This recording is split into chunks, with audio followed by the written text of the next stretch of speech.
At 1:31 p.m., a severe thunderstorm was located 7 miles northwest of Fredericksburg, or 15 miles northeast of Newark, moving east at 15 miles an hour.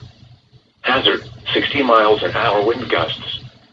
Source, radar indicated. Impact, expect damage to trees and power lines, resulting in some power outages. Locations impacted include Coshocton, Dresden, Fredericksburg, Warsaw, Conesville, Nellie, New Guilford, and Cooperdale.